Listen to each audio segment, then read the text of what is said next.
Magandang araw po, welcome po sa aking channel, Love9 TV. Patalasasan po, meron po ba kayong mga properties na napapabayaan or non-performing assets? Plan nyo ibenta, pero wala kayong oras sa pagbenta nito. Kung ito'y pagkakatiwala nyo po sa amin, tawag lang po kayo sa aking numero, usap po tayo, gawin ko po ng video for free. Yes, libre po, wala po kayong babayaran. Tutulungan pa namin kayong mabenta ang inyong property. Kami na po bala sa marketing, sa boosting or paid ads. Even sa tripping, hindi na po kayo mapapagod sa pag-entertain ng mga buyers. Kami na po bala sa lahat. Tawag lang po kayo. Nandito po tayo ngayon sa BF Homes Parañaque kung saan meron po tayong bagong video presentation. Isang residential property na 2-story house with swimming pool. May lot area po ito na 787 square meters. Ito po'y titulado, buhay po ang may-ari, kaya wala po kayong maging problema sa documentation o sa transfer ng title. May floor area po ito na 800 square meters more or less. Pasok po tayo dito sa pedestrian gate. Dito po sa ground floor ay meron pong master's bedroom. Sa basement po ay meron pong staff rooms, bali 4 pong kwarto. Ito po yung facade, naka-brickstone design. Then, ito pong side na to ay part pa po ng master's bedroom. Then, meron pong access gate mula master's bedroom papunta dito sa pedestrian gate. Yan po yung facade. Then, dito naman po sa garahe ay kakasya po ang 4 na sasakyan. Kahit po SUV. Then, yan po yung main gate. Naka-tile flooring na rin po ito at meron pong pocket garden sa dulo. Dito po sa ground floor ay meron pong enclosed dining area. Then may family room at prayer room. Sa dulo po ay meron pong tree house. Then yung swimming pool na may access gate din mula sa main gate dito sa subdivision. Sa area po ng swimming pool ay may tree house na can accommodate 20 packs. At nandun na rin po ang enclosed dirty kitchen na may kitchen sink and cabinets. At may toilet and bath din po dun sa area. Yan po yung access gate na papunta naman sa basement o yung staff rooms. Halos lahat pong main rooms ay fully air conditioned. So kasama na po yan sa bentahan yung mga air condition. Ang master's bedroom po pala ay hindi natin mapapasok gawa ng may mga importanteng gamit o personal na gamit si owner. Pero sa master's bedroom po ay fully air conditioned, then may full bathroom. Yan po yung access gate niya sa likod ng master's bedroom at may sliding glass door sa loob po niyan. At dito na po tayo sa main door. Yan po yung brickstone design. At dito naman po ay naka solid wood nara. Then meron pong glass panel. Pasok po tayo. At welcome po sa bahay ni Mama at Sir. So meron pong high ceiling na foyer. At dito po yung hagdan o stairs kung saan ito ay naka solid wood polished staircase at wooden handrail. Then, meron po ditong wall-mounted wooden rack na may mga imahe at naka-brickstone design yung wall. Yan po yung high ceiling. May glass walls na nag-serve as natural sunlight. Then, ito po yung tinutukoy ko na master's bedroom. Siguro po upon tripping mag-request po tayo na ma-check natin ang loob nito. Pero malaki naman po yan hanggang dun sa dulo, sa may bakod. Kaya po nang nasabi ko, yan po'y naka-fully air condition, full bathroom, then may sliding glass door na access sa main gate. Then meron din pong wall-mounted wooden rack. At ito na po yung living area na kung saan ito'y naka-high ceiling at malaki po ang espasyo. Naka-tile flooring at meron pong foldable na wooden frame glass doors. Na access naman dito sa may mini garden at waterfalls. Brickstone design yung wall at meron pong natural stone design naman dito. Then naka-tile flooring din po. At may security grill na rin po sa taas nito. Hanggang dun po yan sa dulo. At may access gate papunta naman sa swimming pool. Balik na po tayo dito sa loob. So yan po yung foyer. Then dito po yung living area o salas. Then dito po sa side na to ay meron pong enclosed dining area na fully air conditioned. Then ito pong dining set ay hindi po kasama yan. Wala pong nabanggit. Pero for sure itong split type aircon ay kasama po. Siyempre masisira pag tinanggal pa yan. Then meron pong access door papunta sa basement at dito naman po yung formal kitchen. May pendant lamp, may island na naka-granite kitchen countertop. May stainless sink with faucet, then kitchen cabinet and shelves. May kitchen drawers at storage ng kitchen utensils sa baba nito. Meron din pong kitchen window with security grill. Dito po sa island ay meron din pong drawer. At hanggang dito po ang kitchen countertop. Then meron pong space para sa refrigerator. So ito po yung access door papunta dito sa may basement. Pero bago natin i-check yung mga kwarto o staff rooms, silipin po natin itong access gate na papunta naman dito sa may garahe. Na kung saan dyan po tayo galing kanina. Check na po natin itong mga staff rooms. So, pwede po itong gawing maid's room, driver's room. So, depende po sa inyo. 4 na kwarto naman po ito. So, ito na po yung basement. Na pwede pong maglagay ng sala set dito para kung nagpapahinga naman ng mga kasamahan natin sa bahay.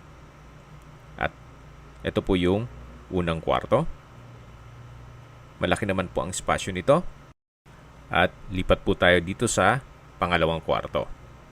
So, ganun din po. Hindi naman siya ganun kaliit at hindi naman ganun kalaki. Dito naman po yung pangatlong kwarto.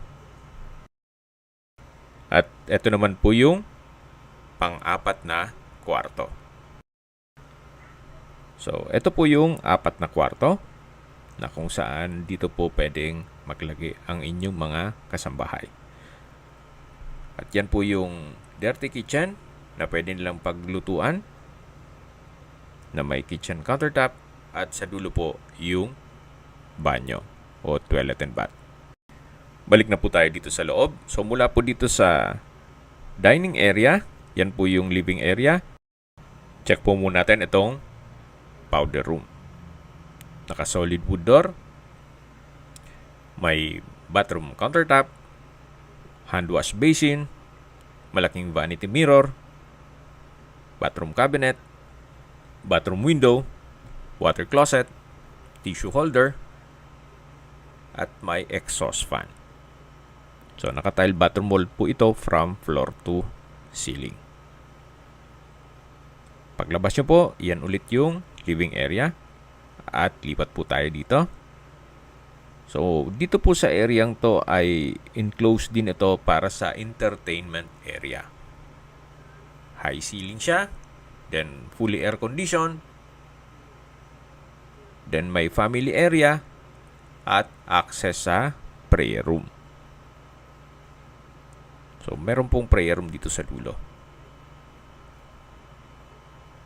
Na kung saan may mga pendant lamps, then may glass window with security grill at may mga outlet sa palibot nito. May altar din po siya. So mula po dito sa prayer room, ito po yung family area na naka-enclose din po siya.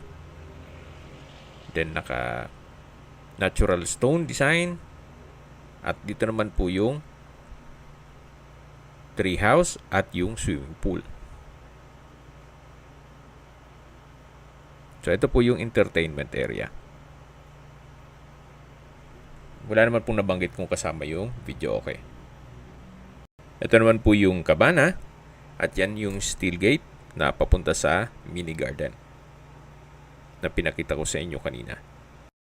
Mula naman po sa kabana, lipat po tayo dito sa swimming pool. So well-maintained naman po at wala po kayong ipapagawa dito. Maayos din ang filtration ng swimming pool pati motor pump. Naka-tile flooring po dito sa poolside. Then, yan po yung perimeter fence. At dito po ay may jacuzzi. Maayos pa naman po siya, konting linis lang. At sa dulong parte ng pool ay meron pong kubo. At mula po dyan sa kubo, ito po yung access gate na papunta naman sa main gate. Ito naman po yung sauna na kung saan working din po ito. So maayos pa, wala po kayong ipapagawa dito. So kumpleto na po itong property. May main house, maraming bedroom, may swimming pool, may jacuzzi, may sauna, may treehouse, entertainment room, prayer room, at marami pong staff room. At dito naman po yung shower area. So, may overhead shower, naka-tile bathroom wall, may vanity mirror, at meron din pong banyo. Paglabas nyo po dito, yan po yung swimming pool. Then yung perimeter fence. Actually, trim lang po ng mga damo para maging malinis. Pero wala po kayong papagawa. Ito po yung tinutukoy ko na access gate na papunta naman sa mismong guardhouse. So, hindi nyo na po kailangan umikot para pumunta o lalabas pa kayo kung may bibilhin kayo. Gawa ng dyan po'y kumpleto na po ang lahat ng business establishments. Mamaya po sa dulong parte ng video, pag-usapan natin ang distance, location at travel time. Napaganda po ng lokasyon itong property, malapit po sa lahat. Sa mga nag-skip po ng video, summarize ko lang po. Ito pong property ay nasa BF Homes, Parañaque. May total lot area po ito na 787 square meters. May dalawang parsela po ito na 507 square meters at 280 square meters more or less. Then, ito po'y titulado. Buhay po ang may-ari, kaya wala po kayong maging problema sa documentation o sa transfer ng title. Ito na po yung dulong parte ng property. Meron pong swimming pool. At dito po yung motor pump at filtration. So, working po yan. Ito pong property ay well-maintained, kaya ready for occupancy. Si owner po ay nasa Amerika, so madalang lang po nila itong matirhan. Pero ganun pa man, lagi naman nilang pinapamaintain ito. Kita niyo naman po itong swimming pool. Kung pinabayaan po yan, malamang hindi na ganyan ang kulay ng tubig niya. So, yan po yung swimming pool at lilipat na po tayo dito sa may treehouse. So, elevated po ang treehouse. Nakakasya po ang mga 20 packs. Kung may party, pwede pong ganapin dito. Then, may puno ng mangga. At brickstone design po sa ilalim nito. Samahan niyo po ako. Akyat po tayo para check natin itong treehouse. So, dito naman sa treehouse, sa spasyo, malaki po. Then, maayos naman ang structure. Wala kayong papagawa dito. At ang ceiling po ay made of sawali. Then, may bench na rin. At mula po dito, matatanaw naman yung swimming pool at yung kabana. Sa dulo yung jacuzzi at sauna. Then, yung tinutukoy ko kanina na maliit na gate para hindi na po kayo iikot dun sa main gate kung lalabas po kayo ng bahay. Okay, baba na po tayo. So, mula po dito sa may treehouse, Ito po yung setback na kung saan meron pong barbecue area at sa dulo po yung water tank.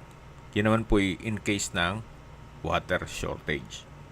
Pero okay naman po ang water supply dito. Wala naman problema. So yan po yung likod ng bahay. Meron pong glass wall. Then owning type glass windows. At papasok ulit tayo. Meron pong aluminum screen door at French door design. So nandito na po tayo sa entertainment area. Then meron pong double wooden door na papunta naman dito sa living area o salas. Then yan po yung enclosed dining area, then formal kitchen. At yan po yung master's bedroom. Kung meron man po kayong PWD or senior citizen sa pamilya, yan po yung para sa kanilang kwarto. Okay, dito na po tayo sa hagdan o stairs.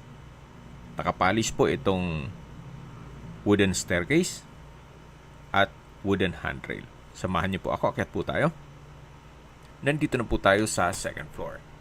Ito po yung common area na may access door papunta sa balkonahe. Then dito naman po yung mga kwarto. Dito po sa second floor ay meron pong 5 kwarto. Ito po yung first bedroom. Napakalaki po ng espasyo. May sliding glass window sa dulo, naka-high ceiling, may center lamp, at maayos po ang pintura ng ceiling at wall. Then dito naman po yung common toilet and bath. May hand wash basin, vanity mirror, water closet, shower enclosure, then may shower heater set, then bathroom window. Naka-tile bathroom wall na rin po ito. At meron pong exhaust fan. So ito po yung common toilet and bath dito sa second floor. Then ito po yung second bedroom. Malaki po ang espasyo. May malaking glass window, may wardrobe. Then wooden design ng tile flooring. At labas po tayo. Ito po yung common area ulit. At check po natin itong balkonahe. So yan po yung main gate at yung garahe. Then yung brickstone design dito sa poste. At mula po dito matatanaw nyo ang inyong magiging kapitbahay. Napakatahimik po ng lugar, sariwa ang hangin, at sa klima naman po, banayad lang, hindi naman siya ganun kainit at hindi naman ganun kalamig. Dito po sa baba nitong balkonahe ay parte ng master's bedroom. Ganun po kalaki yung area ng master's bedroom. So hanggang dito po ang property line. Yan po, tunghayin nyo po itong pasad na kung saan pati po itong mga rain gutter o alulod ay maayos na maayos po. Gaya po nung nasabi ko sa inyo, ito po'y well-maintained. Kahit po nasa Amerika si owner. Kaya kung ang interested buyer ay nasa Amerika, mas mapapabilis po ang inyong transaksyon gawa ng nandyan din po sila. So dito na po tayo sa third bedroom. Malaki naman po ang espasyo nito at meron pong sariling glass window at high ceiling din po siya. So yan po yung third bedroom at lipat po tayo dito sa common toilet and bath. May hand wash basin, vanity mirror, water closet, towel holder, from floor to ceiling po itong tile bathroom wall, may shower enclosure, at bathroom window. So ito po yung common toilet and bath o pangalawang common toilet and bath dito sa second floor. Yan po yung third bedroom. At yan po yung common area. Then sa dulo yung 2 kwarto na naipresent ko na sa inyo. At lilipat na po tayo dito sa fourth bedroom. Meron pong 2 sliding glass window, high ceiling with center lamp, at wooden tiled flooring. Then ito po yung last bedroom o fifth bedroom dito sa second floor. Malaki po ang espasyo. May glass window. Then wooden design itong tile flooring. May center lamp. at maayos po ang pintura ng ceiling at wall. So ito po yung 5 kwarto na may 2 banyo dito sa second floor. Sa distance, location at travel time portion na po tayo. Mula po sa SMBF at Medical Center ng Parañaque, ang distance is 2.3 kilometers at ang travel time is 9 minutes. At yan po yung lagi kong binabanggit sa inyo na dapat nyo i-consider sa paghanap ng property, yung meron pong malapit na hospital. Hindi ko naman po sinasabing sakitin kayo. Yan naman po for emergency purpose lang naman. At paglabas nyo po ng subdivision, kompleto na po gaya ng variety store, coffee shop, spa, convenience store, Robinson Supermarket, school at iba pang business establishments. Ganun po kaganda ang lokasyon nitong property. At mula naman po sa Sukat Skyway Ramp, ang distance is 3.9 kilometers at ang travel time is 13 minutes. Mula naman po sa Manila o sa airport, ang distance is 15 kilometers at ang travel time is 35 minutes. Mula naman po sa Makati at BGC, ang distance is 18 kilometers at ang travel time is 34 minutes. Okay, sa presyo na po tayo. Ang original price po nito ay 60 million pesos. Nag-markdown price na po si owner sa 49 million pesos. Kung may mga katanungan po kayo, tawag lang po kayo sa aking numero. At sa mga kababayan naman natin nasa ibang bansa, meron po akong WhatsApp, Viber at Telegram.